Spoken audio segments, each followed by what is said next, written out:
तो एक नामवंत गोलंदाज अमोल. ह्या गोलंदाजाकडे व्हेरिएशन आहे. मात्र मागच्या मॅच मध्ये तो महाग षटक टाकून महागडा एक गोलंदाज बनला होता.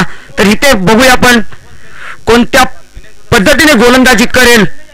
पण समोर तेवढाच सिंगल डबलचा बादशाह असेल जग्गू पण जगन्नाथ.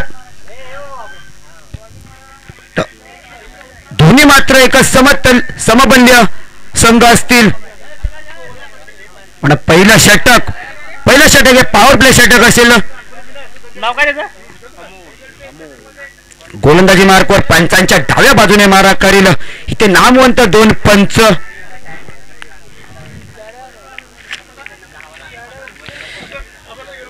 सचिन आणि रवी कदम. एक पंचांनी मात्र इकडे एक वाईटचा इशारा. पहिला चेंडू वाईट. धाव संख्या मात्र 1 पुढे सरसावताना धाव फलक संघाची धावपण संख्या वाईटने. एकदा पुढील चेंडू अमोल टाकण्यास तयार. प्रयत्न काय असेल कारण दोन्ही संघ मात्र समबल्य. पुढील चेंडू हलक्याच्या हाताने खेळला. चेंडू बॅटची एज घेऊन गेला. चेंडू मात्र चाललाय सीधा सीमा रेसे पार. 4 रनसाठी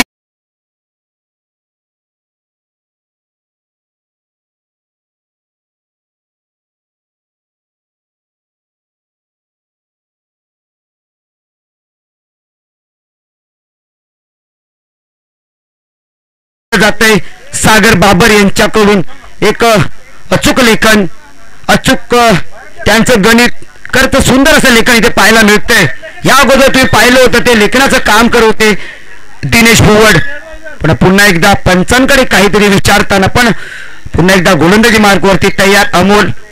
आणि समोर कोण असेल तर सलामीची जोडी मधला जग्गू. पुन्हा एकदा अमोल आपल्या गोलंदाजी मार्गवरती हलक्याच्या हाताने खेळलेला फाईन जैसेने गेला. चेंडू चाललाय. शरत मात्र संपली नाही. चेंडू चाललाय आणि इथे प्रयत्न मात्र सक्सेसफुल होत. इथे चेंडूला अडवण्यात आलेला आहे. धावा मात्र रोखण्यात आलेल्या आहेत. तिथे धावा निघाल्यात. त्या धावा मात्र निघाल्यात 3 अशा. पंचांनी 3चा इशारा केला. संघाची धावसंख्या झालेली आहे ती 8 अशी. पहिला षटक अजूनही प्रगतीपथावर. अमोल यांचा चेंडू फेकून झालेत 2 चेंडू. इथे म्हटलं जाताना की सिंगल डबल ने स्कोर पुढे चालू ठेवला तर नक्कीच पुढच्या षटकामध्ये तुम्ही मोठे प्रहार करू शकता. असेच काहीतरी रणनीती इथे गरुड आयलंड संघाची दिसते. मात्र त्यानुसार जर पाहायला गेला तर सुंदर क्षेत्ररक्षण इथे पाहायला मिळालं आपल्याला. आणि समोरच्या दिशेने खेळला चेंडू काय असेल. गॅप मधून चाललाय. 1 बाउन्स सीधा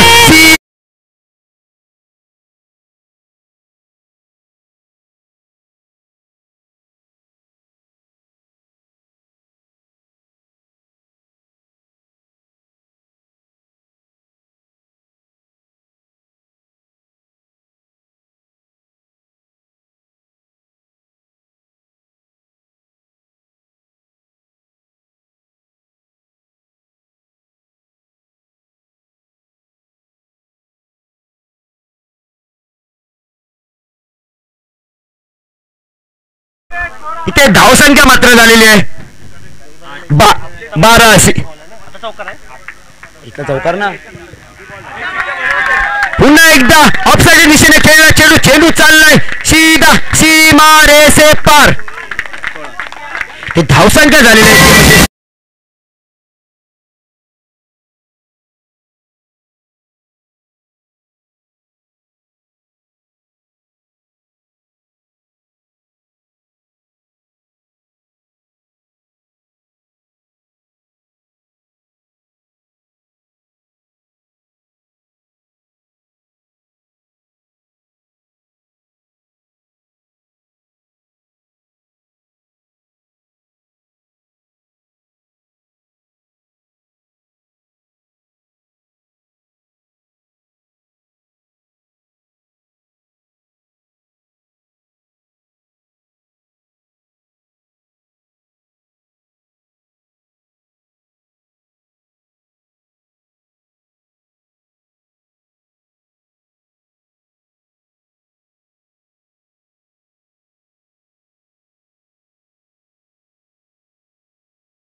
कंप्लीट केली आणि 2 धावाच्या मदतीने संघाची धावसंख्या 18 अशी पहिलं षटक समाप्त. पहिल्या षटकाच्या समाप्तीनंतर संघाची धावसंख्या झाली ते 18. पहिल्या चेंडूवरती वाईट +4 वाईट, दुसरा चेंडू 4, तिसऱ्या चेंडूवरती 3 धावा आल्या होत्या, तिसऱ्या चेंडूवरती 4 धावा, चौथ्या चेंडूवर 4 धावा, पाचवा चेंडूवर निर्धाव होता आणि 6व्या चेंडूवर मात्र पुन्हा 2 धावा. असे एकूण संघाची धावसंख्या होती ती 18 अशी.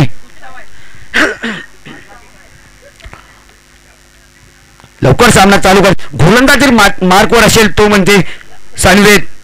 हा एक टॉप लेवलचा गोलंदाज आहे. या गोलंदाजाकडे एक अनुभव आहे. कटकत्री मात्र छोटी असली तरी ह्याच्याकडे अनुभव मात्र तेवढा मोठा आहे. फलंदाजाला कधी जाळ्यात अडकवता नक्की ओळखतो. पण समोरही असा आहे सिंगल डबलचा बादशाह जग्गू. पुन्हा एकदा पंतांच्या डाव्या बाजूने मारा करण्यास तयार सनवेद. काय असेल सनवेद यांचं आणि लेग साईडच्या दिशेने खेळा. चेंडू खाली क्षेत्ररक्षण आणि चेंडू चाललाय 1 बाउन्स.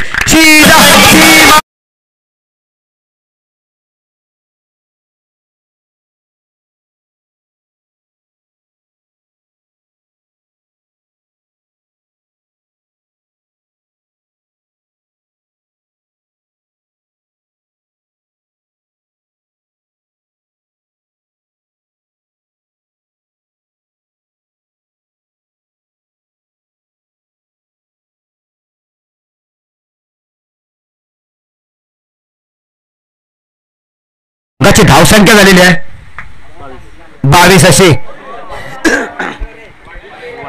पंचांचा तर वाईटचा इशारा. अवंतर धावसंख्येत भर होते. संघाची धावसंख्या जाऊन पोहोचते ती 23 अशी. दुसरं षटक प्रगती पथावरती. चेंडू मात्र फेकून झालाय फक्त 1.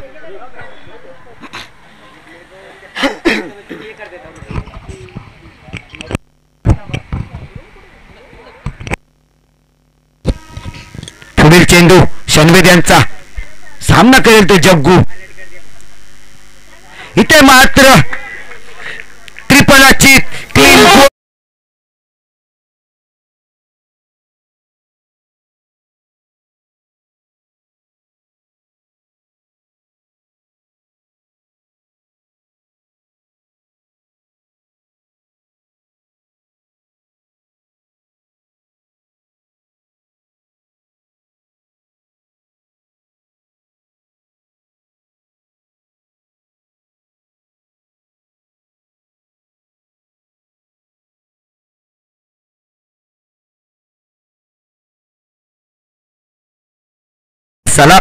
सलामीची जोडी मात्र तोडण्यात यशस्वी ठरतोय तो सनवेद आणि त्याची जागा घेण्यासाठी चाललाय तो.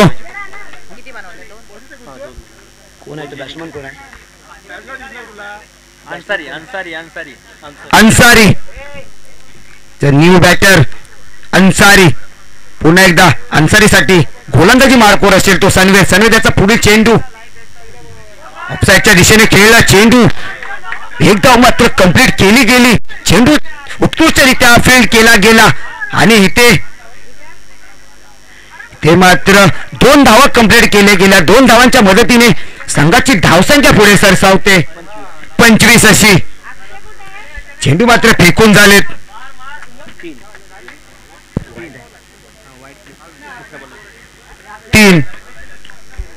पुढील चेंडू सनवेद यांचा अन्सारी यांच्यासाठी. अजिंक्य काहीतरी समजावताना अन्सारीला कान मंत्र दिला गेला. लेकिन पुढे आहे तो कोण तर सनवेद. पुन्हा एकदा एक निर्धाव चेंडू. एक सुंदर चेंडूची सांगता झाली. इथे सुंदर चेंडू फेकण्यात आला. निर्धाव चेंडू फेकण्यात आला. इथे मात्र कॉन्फिडन्स मात्र इथे गोलंदाजचा उंचावला गेला. पुढील चेंडू असेल अन्सारी यांच्यासाठी.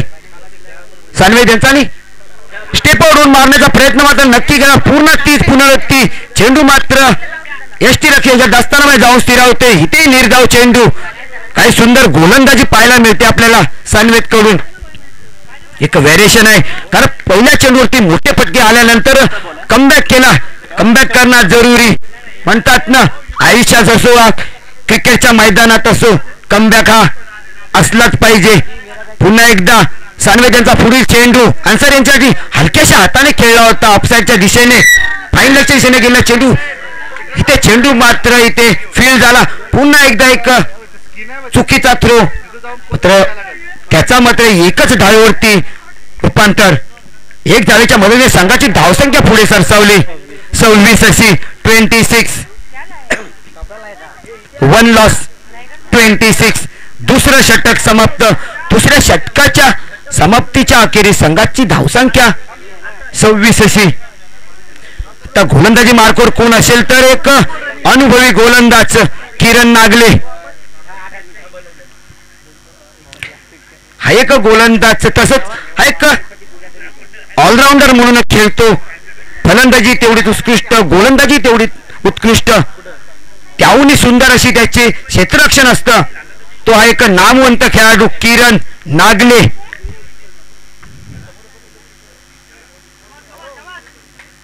अष्टपैलू खेळाडू म्हटलं जातं अशा खेळाडूंना. तोच खेळाडू कोण तर किरण नागले. आणि आता समोर कोण आहे तर अन्सारी. अजूनही मैदानात जोडी अन्सारी आणि नॉन स्ट्राईकला असेल ते अजिंक्य एजे. या गोलंदाजीवरती षटकातील शेवटचं, मॅच मधील शेवटचं षटक असेल, निर्णायक षटक असेल. या षटकावरती मोठी हाणेमारीची शक्यता असते. पण बघूया काय असेल ते. आणि काय चेंडू गेलाय इथे, मात्र पंचांकडे दाद मागितली गेली. पंचांनी बोट उंचावलं. इथे विकेटचं पतन, माघारी पळतायत अन्सारी. दगावट शांतता.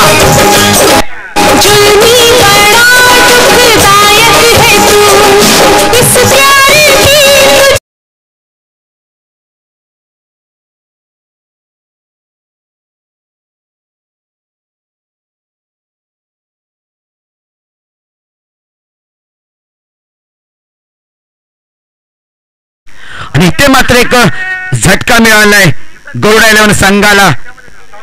माघारी परत येतो म्हणजे अन्सारी. इथे तर अन्सारीची जागा घेण्यासाठी गेले ते म्हणजे अक्षय, जर्सी नंबर 45. आणि आता या मैदानामध्ये या दोन्ही फलंदाच्या खांद्यावरती एक मोठी जबाबदारी असणार, धावसंख्या, रन संख्या वाढवण्याची. पण बघूया ते काय असेल, कारण धावसंख्या मात्र झाली ती 26 अशी. 26 धावसंख्या. तिसरा षटक मार्गस्थी. पुढील चेंडू किरण यांचा, पायाचा वेग घेतलेला चेंडू होता. इथे मात्र एक धाव मात्र इथे कंप्लीट केली. चोरटी धाव मात्र घेण्यात अजिंक्य सफल. कारण थेंबे थेंबे तळे साचे हे नक्कीच म्हटलेलं आहे, यात कुठं वावगं नाही.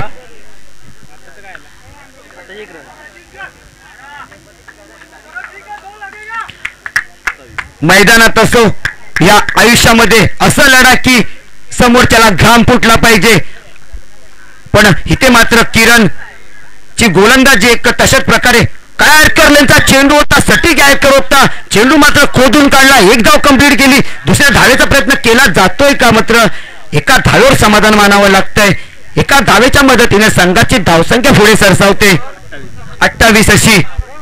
काही गोलंदाज आहे त्यावरून सुंदर क्षेत्ररक्षण पाहायला मिळते आपल्याला करण यांच्यावरून. गोलंदाजीवर कोण आहे तर किरण, आणि फलन आणि क्षेत्ररक्षण कोण करतोय तर करण. किरण पुन्हा एकदा फलंदाजी मार्कवरती असेल अक्षय.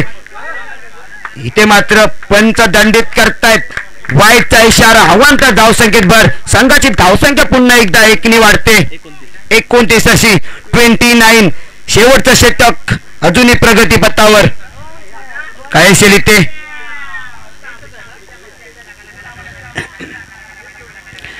अजिंक्य काहीतरी अक्षयला कानमंत्र देताना, पण ह्या कानमंत्राचा काय उपयोग होईल का, कारण गोलंदाजी करतोय किरण.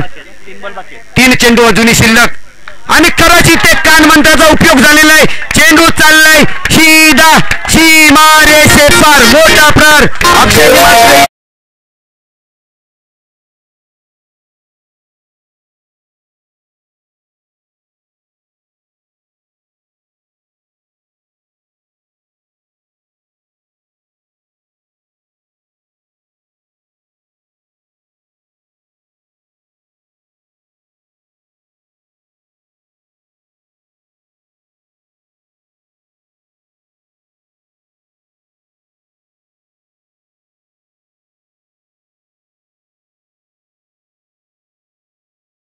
कानमंत्र दिला होता अजिंक्य आणि त्या कानमंत्राचा पुन्हा एकदा तोच प्रयत्न होता. मात्र इथे विकेटचं पतन मला वाटतंय रनआउटच्या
विकेट जाते आणि इथे षटक तिसरं षटक समाप्त. तिसऱ्या षटकाच्या समाप्तीनंतर संघाची धावसंख्या जाऊन पोहोचते ती 35. 18 चेंडू 35 धावा आणि विजयासाठी हवे असतील तर 36 धावा. 18 चेंडू 36 धावा विजयासाठी ॲस्ट्रोट किंग डायमंड या संघाला.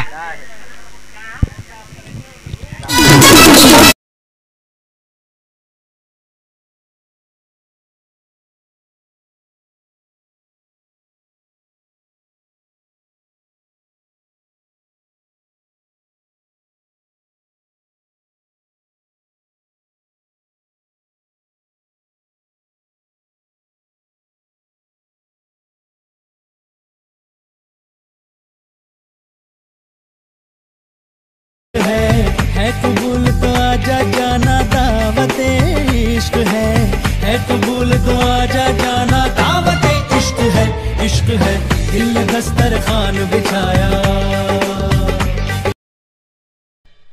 दिल दस्तरखान बिछाया दिल दस्तरखान बिछाया दावते इश्क है दिल दस्तरखान बिछाया दावते इश्क है कबूल तो आजा जाना दावते इश्क है कबूल तो आजा जाना दावते इश्क है दिल दस्तरखान बिछाया दिल दस्तरखान बिछाया दिल दस्तरखान बिछाया दावते इश्क है दिल दस्तरखान बिछाया दावते इश्क है कबूल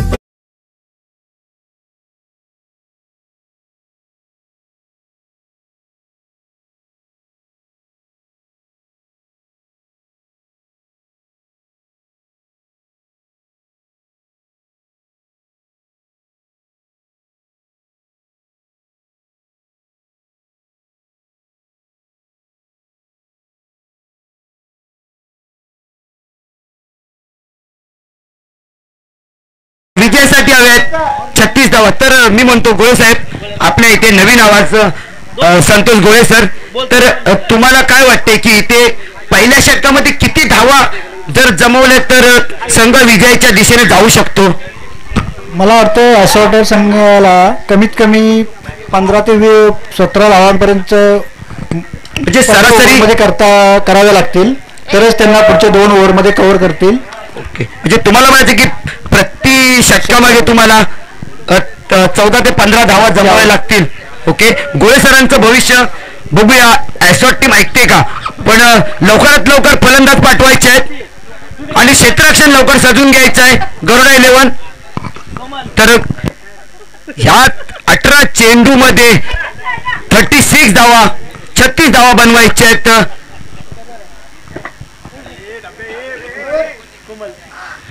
प्रति षटकामध्ये 12 सरासरीच्या रनगतीने धावा बनवायच्या आहेत. तर तुम्हाला काय वाटते, त्या बनतील की गोलंदाज इथे हेवी असतील? पहिला षटक म्हटलं तर पॉवर प्लेचं षटक आहे. याच्यात जर तुम्ही धावा रोखल्यात तर समोरच्या संघाला तुम्ही दर्पणात आणू शकता. इथे आता जर पाहिलं तुम्ही तर सलामीची जोडी मात्र मैदानात तैनात होते. एक किरण नागले आणि भूषणची तुम्हाला बॅटिंगची शैली तर नक्कीच माहिती आहे. तो दोन्ही बाजूलाही खेळतो. तर तुम्हाला किरणच्या बॅट मधून फटके मोठे दिसतील की भूषणच्या, असं तुम्हाला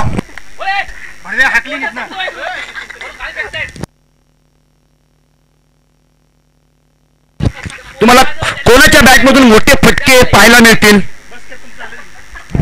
तुम्हाला कोणाच्या बॅट मधून मोठे फटके पाहायला मिळतील? एक स्ट्राईकला असेल तो किरण नागले आणि नॉन स्ट्राईकला असेल तो भूषण. जर मला वाटतं भूषण याने पहिल्यांदा फटके मारी सुरुवात करायला पाहिजे. एक साईडून विकेट जरी पकडून ठेवला तरी किरण याने त्याला सपोर्टिंग वन साइड विकेट टिकून ठेवली पाहिजे आणि भूषण याने फटकेबाजी केली पाहिजे. ओके, तर नक्कीच इथून एक संदेश दिला जातोय गोळे सरांच्या मार्फत की भूषणने मोठे फटके खेळले पाहिजेत आणि किरणने त्याला त्याची संयमी खेळी केली पाहिजे. पण मला किरण हा एक सुंदर फलंदाजी करतो, तर त्याहूनही सुंदर गोलंदाजी पाहायला मिळते. आपल्या इथे गोलंदाज मार्कवर कोण आहे? तर गोलंदाज कोण आहे? रोशन एक नवीन एक तारुण्यातला एक गोलंदाज आहे. ह्याच्याकडे एक सुंदर, त्याने मागच्या मॅच मध्ये एक सुंदर गोलंदाजी केली होती, आपल्या संघाला विजय दिला होता. तर तुम्हाला काय वाटते, रोशन गोलंदाजी करू शकतो का? छान नाही, रोशन गोलंदाजी खूप करू शकतो. त्याला क्षेत्ररक्षणाची साथ लागली तर तो व्यवस्थित गोलंदाजी करू शकतो. तुम्ही मागच्या मॅच मध्ये पाहिलं होतं, रोशनने एक छान अशी गोलंदाजी केली होती. रोशनने एक नियोजन केलं पाहिजे, समोरच्या बॅट्समनला कसं रोखता येईल, ओके, डॉट बॉल कसे जातील याच्यावरती कॉन्सन्ट्रेट केलं पाहिजे. ओके, तर आता आपण मॅच कडे येऊया. सलामीची जोडी मात्र मैदानात किरण आणि भूषण गोलंदाजी मार्कवर. तर रोशन एक बघूया कोणत्या पद्धती गोलंदाजी करते. लेफ्ट साईडच्या दिशेने शॉर्ट लेनचा चेंडू होता, चेंडू चाललाय सीधा सीमा रेषे पार 6 रनसाठी. या 6 धावा मात्र पहिल्या चेंडूवर मोठा फटका. इथे मात्र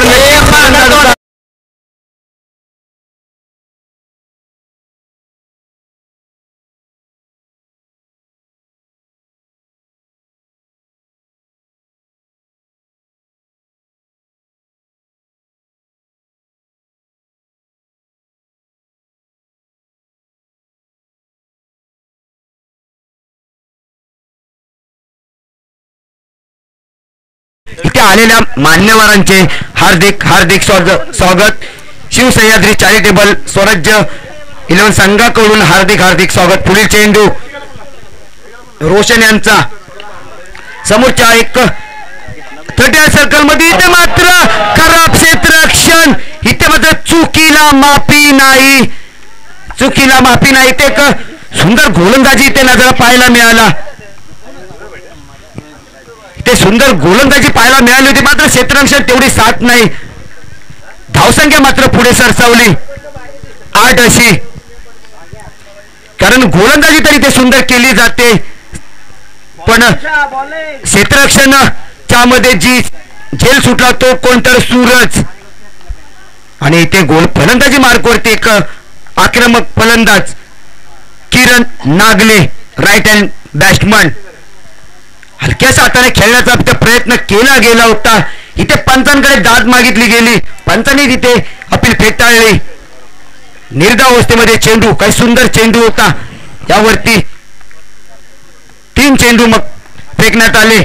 पहिल्या चेंडूवर मात्र 6 धावा, दुसऱ्या चेंडूवरती 2 धावा, तिसऱ्या चेंडूवर मात्र रोशनने कमबॅक केला. त्यामुळे रोशनची इथे काबिलियत मात्र समजली जाऊ शकते.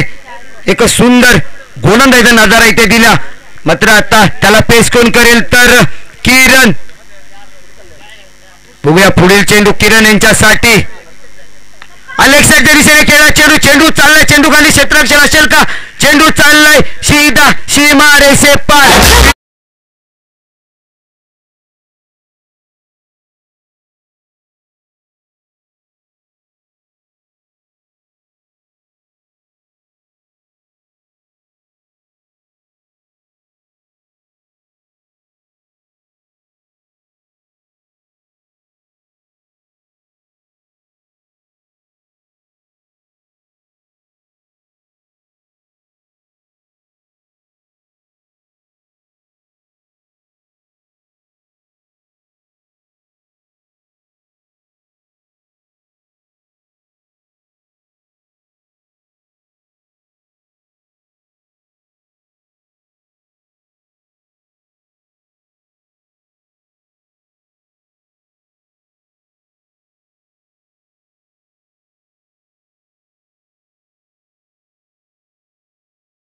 धावा जमवल्या गेल्या 3 धावा.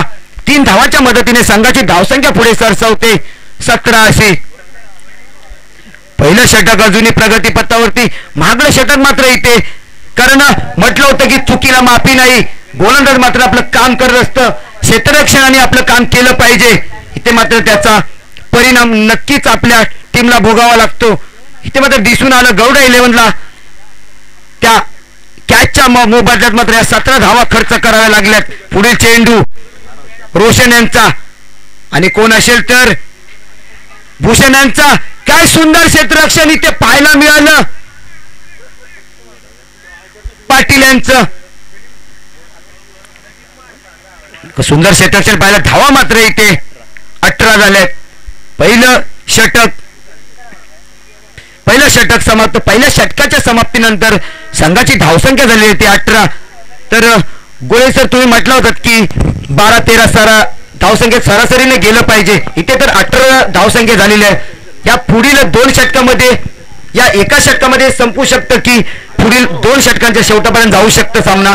नाही, मला वाटतं शेवटच्या बॉलपर्यंत आपल्याला ही मॅच रंगतदार होईल. शेवटच्या बॉलपर्यंत ही मॅच जाणार आहे. ओके, कारण आता 12 बॉल अजून आपल्याला बघायला मिळतील. 24 रनांची आवश्यकता आहे काहीतरी. 12 बॉल 18 रनांची, 12 चेंडू आणि 18 धावांची गरज आहे इथे. तर गोळे सर नक्कीच म्हटले की सामना हा शेवटच्या चेंडूपर्यंत जाऊ शकतो, पण त्यासाठी गोलंदाजांना आपलं काम करावं लागेल. फलंदाजा क्षेत्ररक्षणाने आपलं काम करावं लागेल. इथे मात्र म्हटलं जातं ना की मी फिल्डिंग करतो, तर ह्यामध्ये मोठा सहभाग हा फिल्डरचाही असतो. नुसती बॅटिंग आणि गोलंदाजी करून चालत नाही, तर त्यासाठी क्षेत्ररक्षणाची साथ लागते. म्हटलं जातं ना की 11 खेळाडू जेव्हा उभे राहतात ना तेव्हा एक टीम बनते. तर इथेही तसंच, कारण समोर कोण आहे? तडाखेबाज फलंदाज भूषण. दोन्ही बाजूने खेळण्याचं मात्र या शैली याच्याकडे तुम्ही म्हणाल तर लेफ्टी तर राईटी दोन्ही बाजूने खेळणारा फलंदाज. हा लेग साईडच्या दिशेने खेळा. चेंडू चाललाय सीधा सीमा रेषे पार. पहिल्या चेंडूचा समाचार.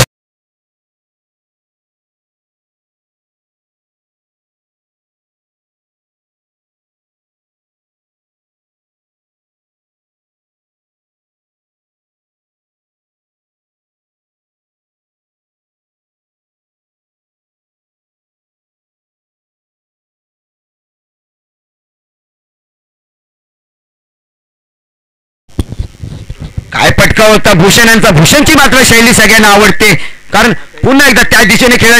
चेंडू मात्र एक प्रयत्न नक्की केला होता फिरचा. इथे मात्र सुंदर क्षेत्ररक्षण केलं गेलं, पण एका धावेवर समाधान मानण्यात आलं. संघाची धावसंख्या मात्र झाली ती 25 अशी.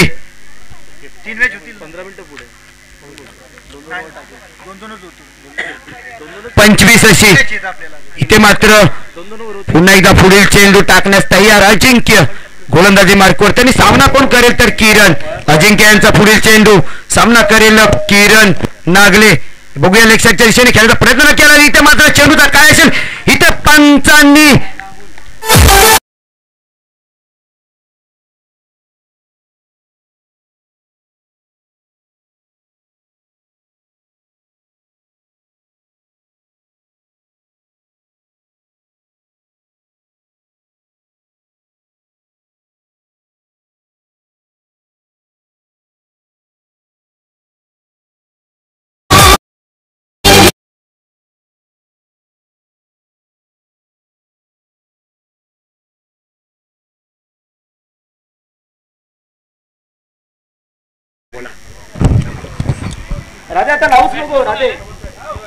हॅलो, सॅम्पलचे कॅप्टन त्यांनी समालोचन कक्षाशी संपर्क साधायचा आहे.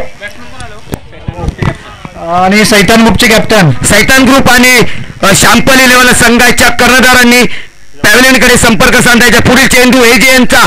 बघूया काय असेल इथे. अमोल यांचा. आणि हा चेंडू चाललाय सीधा सीमा रेषे पार. काय समाचार घेतलाय अमोलने. आला बरोबर.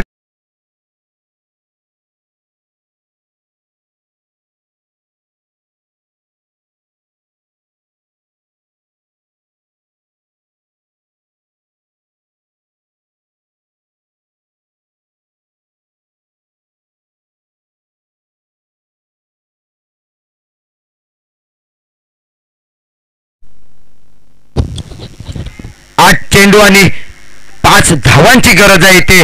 आणि समोर तर कोण आहे धडाकेबाद फलंदाज अमोल, कारण आलेल्या पहिल्या चेंडूचा समाचार घेण्यात आला. दुसरा चेंडूही मात्र चाललाय सीधा सीमा रेषे सामना इथे मात्र संपवण्यात आला.